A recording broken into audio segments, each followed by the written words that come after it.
Well, hello, we have a 2014 Mazda 3. Pretty cool little car, zippy, phenomenal gas mileage. And when you get in it, you pretty much just fall into it and strap it on. It's a little bit of a rocket, but it's a pretty cool car. We're gonna do an oil change on it today.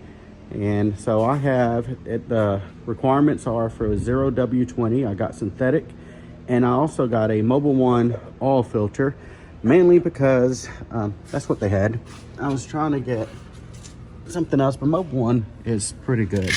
So you get under here and you notice there's a lot of plastic. It's to protect, those things underneath the engine, as well as provide some aerodynamic. But I thought this first time I'm doing this, I thought at least the drain plug was here. No, it is back here. And so what you're gonna need is a 8mm socket and something to twist a couple of bolts back here. Let me get back here so I can show you.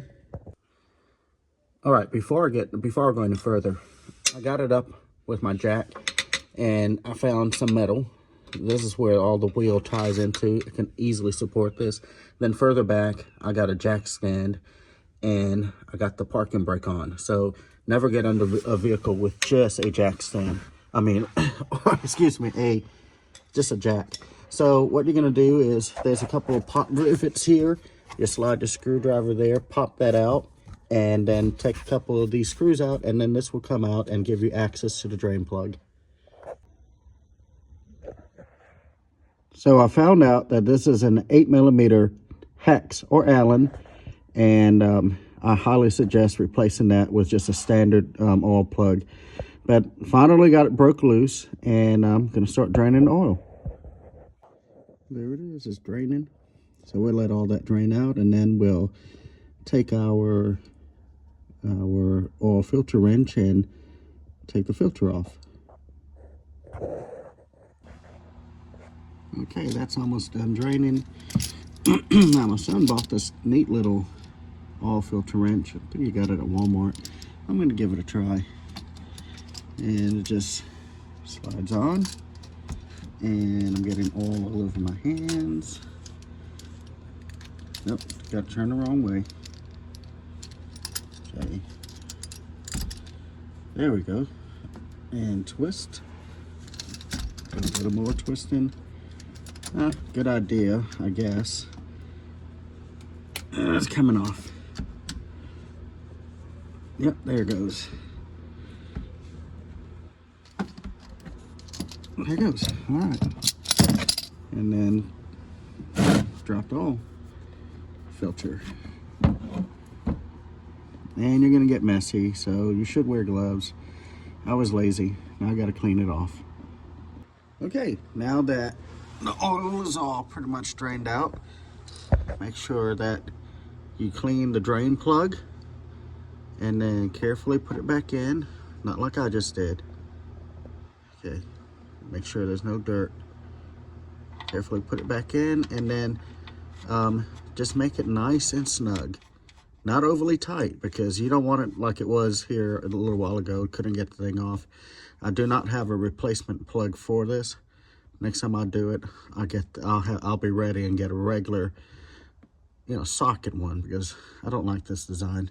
So I'll tighten that, and then come up here, wipe all of this off, or brake clean all of this off, put the new oil filter, and I'll show you what I do with the oil filter.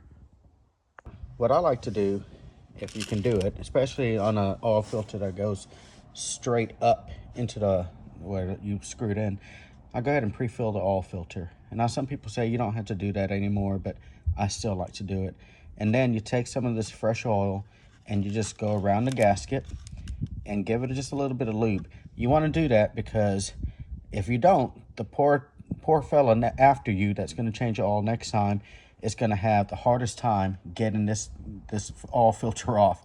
Believe me, I've been there. So just put some nice fresh oil around there, and then go up there and screw it back on.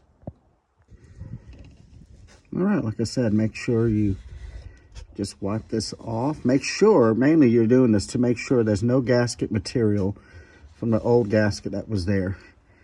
And I've already pre-filled and pre-lubed my oil filter here. I'm gonna go straight up and just lightly let it get that bite on there. Sometimes it's a pain. All right, now it's finally grabbed and then twist it on there. What I like to do, I like to grab it real good, give it one good turn, and just a little bit more, and then you'll be good to go with that.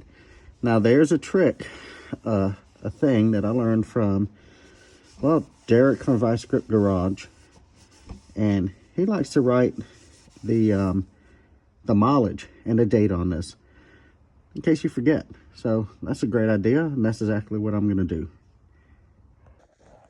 Okay, now I took the beauty cover that was on here. It just literally pops right off. So I can get to this really easy. And I'll even tell you that it's 0W20.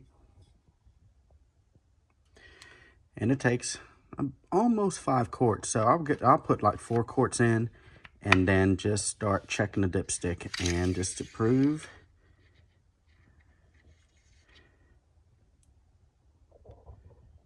kind of hard to see here, but the oil is right up to that line. Now on the camera, it looks like it's all the way up here, but trust me, it is right up to that second fill mark there. So we're gonna slide that back in there. Make sure we got our covers back on the bottom and make it level and crank it up. Just a little word of advice.